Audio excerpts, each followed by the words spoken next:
Voice of நெல்லாய், நெல்லையின் குரல், மக்களின் குரல்.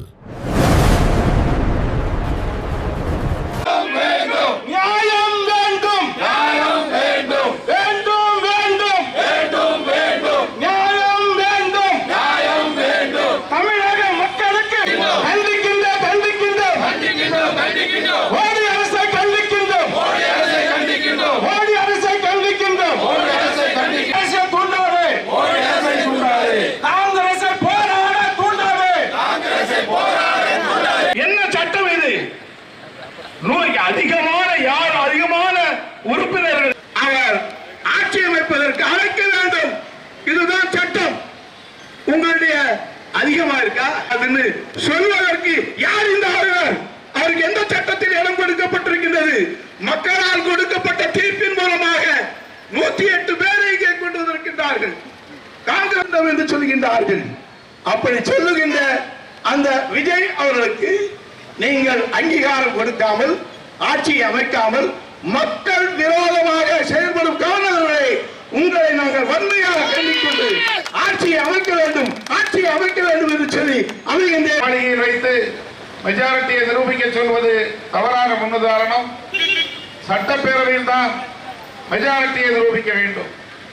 ஆனால் காங்கிரசும் சேர்ந்து ஆட்சி அமைப்பதால் இன்றைய தினம் பாரதிய ஜனதாவும் RSSும் சேர்ந்து இந்த ஆட்சியை அமைக்க விடாமல் எப்படி இந்தியாவில் மற்ற மாநிலங்களில் எல்லாம் குதிரை பேரம் நடத்தி மெஜாரிட்டி கட்சிகளை மைனாரிட்டி ஆக்கின்ற வேலையை பாரதிய ஜனதா செய்து கொண்டிருந்ததோ அதே வேலையை தமிழ்நாட்டிலும் செய்வதற்கு முயற்சிக்கின்றது.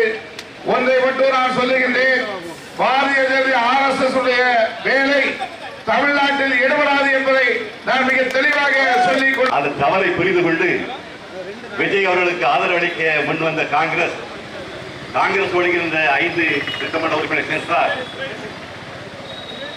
108 5 சேர்த்தார் 112 113 சட்டமன்ற உறுப்பினர் இருக்கிறார்கள். 118க்கு இன்னும் 5 தான் இருக்கிறது.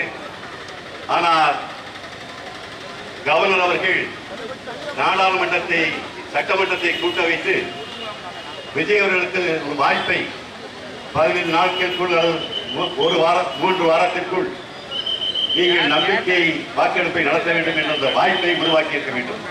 ஆனால்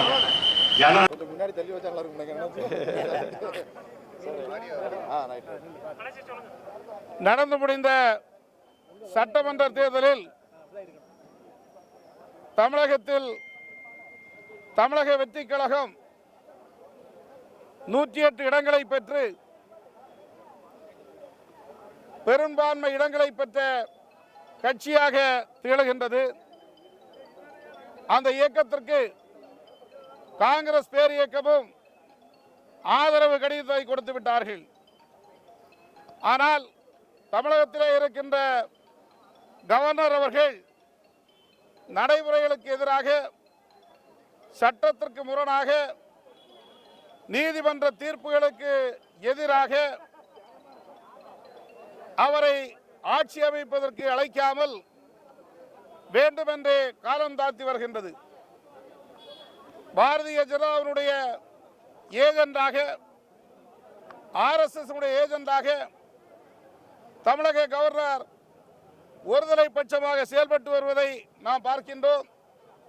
எனவே உடனடியாக ஆட்சி அமைப்பதற்கு விஜய் அவர்கள் தலைமையில் இருக்கின்ற கட்சிகளை அழைத்து பதவி பிரமாணம் செய்ய வைக்க வேண்டும் என்கின்ற கோரிக்கையை வலியுறுத்தி காலதாமத்தி வருவதை கண்டித்து இந்த மகத்தான ஆர்ப்பாட்டத்தை மாநகர காங்கிரஸ் கமிட்டியுடைய தலைவர் ராமேஸ்வரன் தலைமையில் காங்கிரஸ் பேரியக்கத்துடைய தலைவர்கள் இந்த ஆர்ப்பாட்டத்தை இங்கே நடத்தி கொண்டிருக்கின்றோம்.